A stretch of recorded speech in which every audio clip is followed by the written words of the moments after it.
नमस्कार दोस्तों, स्वागत करती हूँ आपका अपने इस चैनल में पुण्य व्रत कथाएं में। आज हम श्राद्ध पक्ष की पौराणिक कथा सुनेंगे जो कि इस प्रकार है।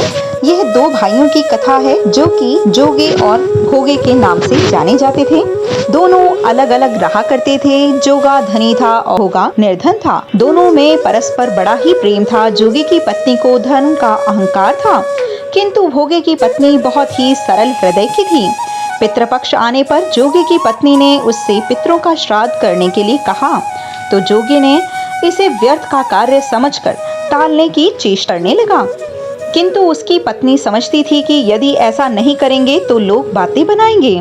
फिर उसे अपने मायके वालों को बुलाकर दावत पर उसने बुला लिया और अपनी शान दिखाने का उसको एक उचित अवसर मिल गया। अतः वह बोली, आप शायद मेरी परेशानी की वजह से ऐसा कह रहे हैं, किंतु इसमें मुझे कोई परेशानी नहीं होगी। मैं भोगे की पत्नी को बुला लूंगी, दोनों मिलकर सारा काम कर लेंगी। फिर उससे जोगे को अपने पीहर न्योता देने के लिए भेज दिया। दूसरे दिन उसके बुलाने पर भोगे की पत्नी सुबह सवेरे आकर काम में जुट गई। उसने रसोई तैयार की, अनेक पकवान बनाए, फिर सभी काम निपटाकर अपने घर आ गई। आखिर उसे भी तो पितरों का श्राद्ध तर्पण करना था। इस अवसर पर न जोगे की पत्नी ने उसे रोका और न ही वह रुकी। शीघ्र ही दोपहर हो गई। पितृ भूमि पर उतरे। जोगे भोगे के पितर पहले जोगे के यहाँ गए तो क्या देखते हैं कि उसके ससुराल वाले वहाँ भोजन पर जुटे हुए हैं। निराश होकर वह भोगे के वहाँ गए। वहाँ क्या था, मात्र पितरों के नाम पर आगियारी दे दी गई थी। पितरों ने उसकी राख चाटी और भूखे ही नदी के तट पर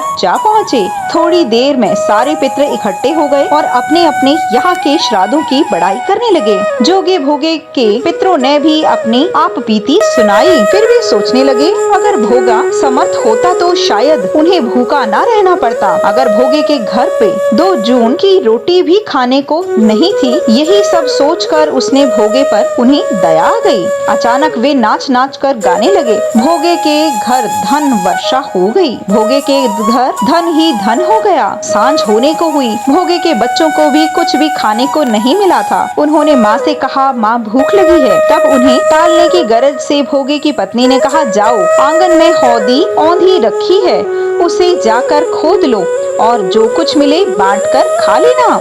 बच्चे वहाँ पहुँचे तो क्या देखते हैं कि हौदी मोहरों से भरी पड़ी है। वे दौड़े दौड़े माँ के पास पहुँचे और उन्होंने सारी बात अपनी माँ को बतलाई। आंगन में आकर भोगे की पत्नी ने यह सब कुछ देखा तो वह हैरान रह गई। इस प्रकार भोगा भी धन से धनी हो गया, मगर धन पाकर वह घमंडी नहीं हुआ। दूसरे साल का पितृ पक्ष आया। श्राद्ध के दिन भोगे की स्त्री ने 56 प्रकार के व्यंजन बनाए। ब्राह्मणों को बुलाकर श्राद्ध किया, भोजन करवाया, दक्षिणा दी। जेठ जेठानी को सोने चांदी के बर्तनों में भोजन करवाया। इससे पितृ बड़े प्रसन्न हुए और तृप्त हुए। ऐसा ही सभी को करना चाहिए।